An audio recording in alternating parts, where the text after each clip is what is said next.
Let's understand the Riemann sum as an approximation of the definite integral. Now the Riemann sum can be used to find a numerical approximation for a definite integral.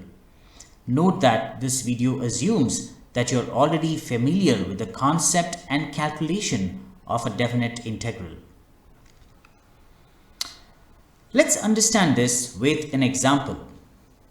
Say we want to evaluate the definite integral of x cubed over 4 plus 2 within the limits 0 to 2 using two methods, A, the rules of integration, and B, as a Riemann sum.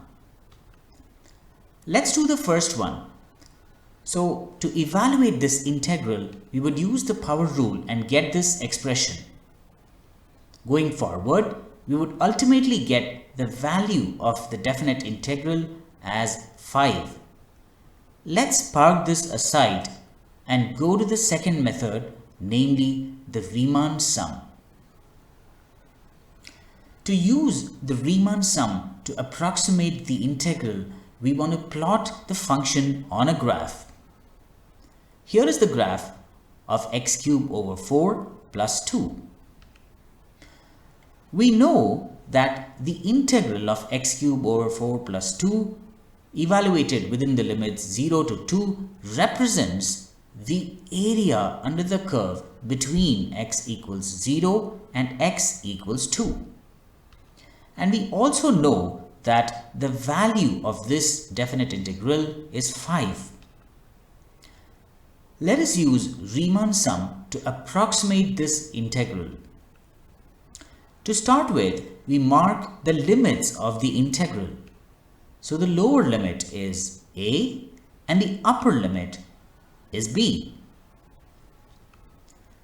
We divide the domain a comma b into two equal intervals, that is n equals 2, each of width delta x.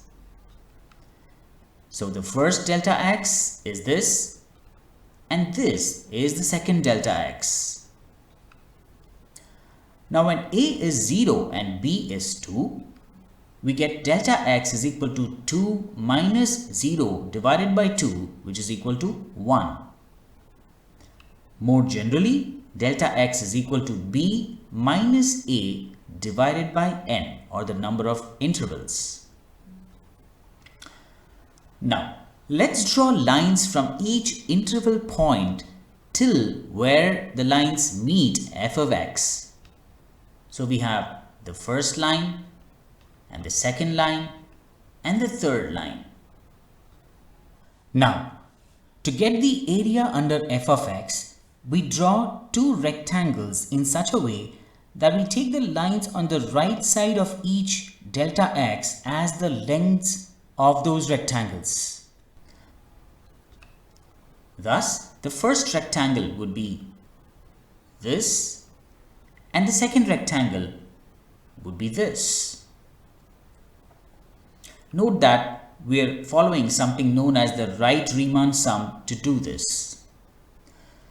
The area under f of x will therefore be approximatable as the area of R1 plus the area of R2.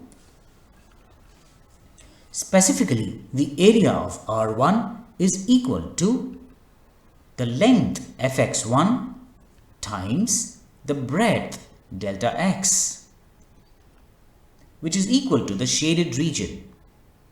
Similarly, the area of R2 will be equal to fx2, which is the length of the second rectangle, times the breadth delta x, which is equal to the shaded region.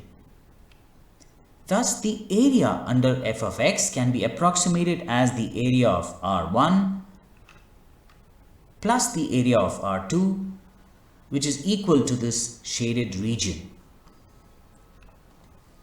Let us calculate the numeric value of the area of rectangle 1. And so the area is going to be fx1 times delta x, which is going to be 2.25 times 1 equals 2.25. Similarly, the numeric value of the area of rectangle 2 is going to be equal to the length fx2 times the breadth delta x, which is 4 times 1 equal to 4. So the area of R1 plus the area of R2 is equal to 2.25 plus 4, which is equal to 6.25, versus the integral value that we obtained earlier, which was equal to 5. Let's repeat this experiment with dividing the limits of the integral into 3, 4, 5, 10, 20 and so on, and observe what happens. To start with, we re-examine the Riemann sum when n equals 2. When n equals 2, delta x is equal to 1 and the integral was 5 and the area was 6.25. When n equals 3, delta x is 0.66. The integral obviously stays the same, it's 5, and the area is now 5.78. When n equals 4, the area is now 5.56. When n equals 5, delta x is 0.4 and the area is now 5.44. Let's make n equals 10, so delta x is 0.20 and this time the area is reduced even further and it is 5.21. Note that as we increase the number of rectangles, the width of the rectangles is reducing and the area is slowly approaching the value of the integral. Let's make n equals 20. So delta x is 0.1 and the area is now 5.1. When n equals 50, the area is now 5.04. And finally, when n equals 100, the area is 5.02.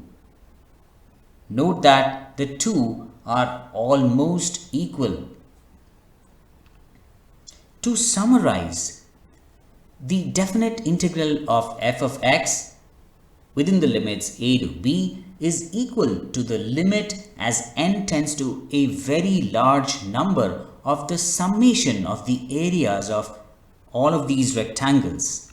Alternatively, we could also say that the definite integral of f of x between the limits a to b is equal to the limit as delta x tends to 0 of the summation of fxi times delta x. As we increase the number of rectangles and therefore reduce the width of each rectangle, the Riemann sum approaches the value of the definite integral. Let's see it in action once again. N equals 5, n equals 10, n equals 20, n equals 50, and n equals 100. That is the Riemann sum explained visually. Cool. So here is a learn by doing activity. Go to the Desmos calculator in the link, set the limits of integration to -2, 0 and note down your observation about the area via the right Riemann sum vis-a-vis the integral. Are the areas less than the integrals? Why is this happening? Okay, now what about the left Riemann sum? To calculate the left Riemann sum, we would use the lines on the left hand side. So the first rectangle would be this one and the second rectangle would be this one. So here is a learn by doing activity based on the left Riemann sum. Go to the Desmos calculator indicated in the link and set the limits of integration to 0, 2 and note down your observations about the areas via the left Riemann sum vis-a-vis the integral. Are the areas less than the integrals? Why is this happening?